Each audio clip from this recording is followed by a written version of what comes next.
Hola, ¿qué tal? Mi nombre es Luis Rodolfo Chamoreno, soy docente en formación de la Licenciatura en Formación Ética y Ciudadana y hoy les voy a hablar del por qué es importante la planeación y la evaluación en la educación. En más de una ocasión hemos escuchado la famosa frase sobre educación de la educación es un fin, pero ¿un fin para qué? ¿O con qué propósito? Una frase que en cierto momento se ha vuelto muy trillada, un aspecto que en algunos atributos podríamos decir incluso que tiene una esencia de un sistema un poco capitalista, un poco tradicional en algunas ocasiones. Pero todo esto tiene un sentido más profundo, técnico, filosófico, sociológico y, ¿por qué no?, llamarlo inclusive hasta en la parte antropológica. De esto redacta justamente el hecho de tener previo un conocimiento, una información, de una guía de lo que queremos que los alumnos aprendan, ¿sale? Del sistema útil a lo que nos estamos refiriendo. Podríamos citar a grandes autores, tal es el caso de José Martí. Unidad dialéctica entre teoría y práctica, donde la práctica representa el rasgo que puede llevar a los conocimientos y la definición de lo realmente útil. En este sentido, el hecho de planear se convierte en un arte, un oficio. Planear es preparar, prever inclusive, en este sentido, la finalidad de la educación. El hecho de preparar una clase desde un inicio, conociendo al alumno desde el contexto, desde las necesidades, de lo que ya nosotros llamamos en educación diagnóstico, nos va a permitir poder potenciar los aprendizajes esperados que queremos que logren los alumnos. Este sentido de un docente que plantea, que demuestra el conocimiento a través de una planeación, de un trabajo que va a facilitar las herramientas necesarias, las herramientas que le permitan conocer y comprender cómo trabajar y cómo mejorar la calidad del sistema educativo para los alumnos y en esencia también poder comprender cómo es este proceso cognitivo en cada uno de ellos. Un instrumento, no un objetivo ni un fin en sí mismo. Es un instrumento de trabajo que facilita la organización, la ejecución y el control de la tarea administrativa, por lo que consecuentemente debe estar en función de los objetivos y recursos para una mejor realización. Lo que menciona justamente Díaz en esta frase, vamos a encontrar que en coordinación con esta planeación, con el qué, el cómo, el para qué, el por qué e inclusive el dónde en la planeación. Aquí vamos a encontrar este proceso fundamental en el ejercicio del mismo docente. ¿Por qué? Porque va a plantear las acciones para orientar la intervención educativa, la orientación de una mejora de la calidad del aprendizaje, de una parte donde en todo momento el docente debe de tener presente las bases justamente de esta misma planeación y que en cierto momento, que aunque se presente un currículum oculto, él pueda reorientar o reencaminar este aprendizaje que se está perdiendo, descubriendo así la necesidad de potenciar cada uno de estos estilos de aprendizaje de los alumnos y que van a estar plasmados justamente en este documento, un documento que es justamente la planeación de clase. Entonces la pregunta a esto es, ¿cómo logramos? ¿Cómo logramos esto? Que el alumno pueda potenciar el aprendizaje, que el alumno pueda entender o comprender los contenidos en este sentido. La respuesta es muy sencilla. Es a través del diseño de las actividades que justamente van a propiciar la movilización de los saberes e inclusive de la misma evaluación del aprendizaje. Desde el aprender a conocer, hacer, ser y convivir, vamos a poder generar los ambientes de aprendizaje en este sentido e inclusive estos ambientes más colaborativos.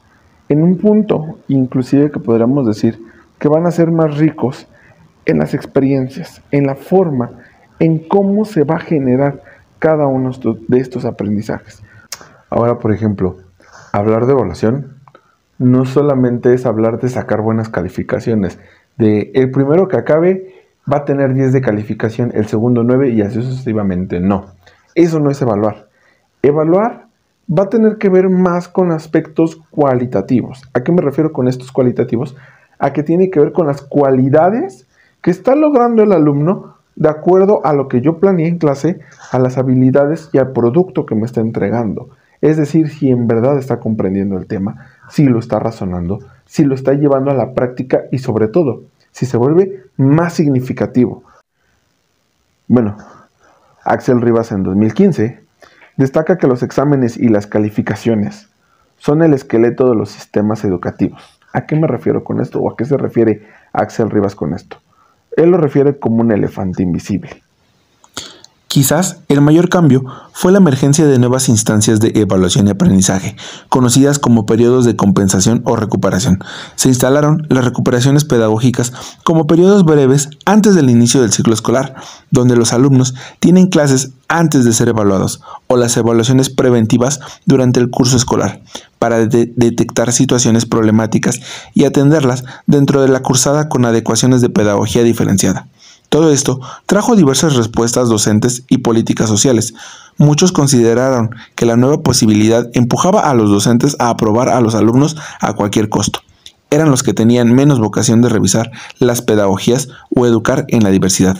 La creencia en la meritocracia como criterio llevaba a la repetición y a la expulsión como medidas necesarias para mantener el orden de las aulas. Sin ellas, todo el reino escolar se pervertía en el reino del facilismo. Fue arduo el trabajo de muchos pedagogos, funcionarios y colectivos docentes, incluidos la mayoría de sindicatos docentes de la región, para evitar una confusión decisiva, que todo lo que implica dar a los alumnos fuese visto como sinónimo de facilismo.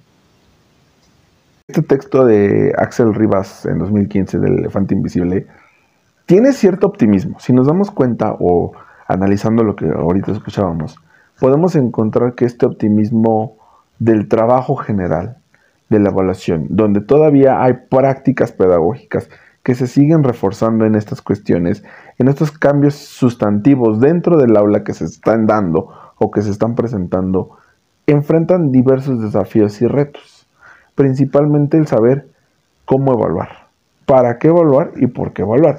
Por ejemplo, evaluaciones externas, y como docentes seguimos haciendo las cosas como siempre se hacen, de manera tradicional, es decir, repetimos patrones. Y aquí hago un énfasis especial porque muchas veces cuando nosotros como docentes, en nuestro caso como docentes en formación, empezamos a ejecutar o a conducir clase, repetimos patrones de cómo fue nuestra educación. Y al referirme a repetir patrones, me estoy refiriendo a tal maestro daba la clase así, voy a ser igual que él. Voy a dar la clase igual que él. Voy a planear igual que este docente. Voy a evaluar como a mí me evaluaron. Muchas veces se planea nada más por planear. Se evalúa nada más por evaluar, sin tener un antecedente previo, principalmente de los programas de estudio y del sentido o carácter que la misma planeación nos está demandando o nos está exigiendo. ¿Sale? Por ejemplo, Camilloni y otros autores en 2010 nos dicen lo siguiente. Las investigaciones previas sugieren que la naturaleza y forma de las tareas de evaluación ejercen un impacto significativo sobre las disposiciones de los estudiantes hacia el aprendizaje y, muy particularmente, sobre las actividades que llevan a cabo para preparar para estas situaciones. Los alumnos perciben los requerimientos y exigencias de la evaluación y esas expectativas definen un marco mediante el cual interpretan y reconstruyen el contenido del curso. De este modo, parece ser la evaluación la que conduce el aprendizaje, más que los objetivos establecidos en el mismo currículum. Y bueno, finalmente, pues a modo de conclusión, podríamos decir que la evaluación es la pieza clave, pues el aspecto de cómo evaluar va a ser, en este caso, la función de todo el proceso del mismo sistema. Si en verdad lo estamos haciendo bien y si en verdad atendemos el proceso evaluativo. Ya que, aunque todos manejemos diversos conceptos que sobre nuestra práctica vamos a centrar este interés de la evaluación en los instrumentos o bien en las técnicas que aplicamos para recuperar la información sobre los aprendizajes que están logrando nuestros estudiantes y que de modos incluso complejos es necesario que nosotros nos estemos dando cuenta en esta situación de formas diversas de los avances que obviamente aquí los estudiantes tienen en este sentido, considerando justamente al estudiante, al profesor y a la planeación con la intención, en este sentido, de identificar el logro de los aprendizajes, aspectos a mejorar del mismo docente, a los ajustes de las estrategias didácticas, el tiempo y los recursos. ¿Para qué? Para la formación. Es decir, una formación, en este caso, de calidad.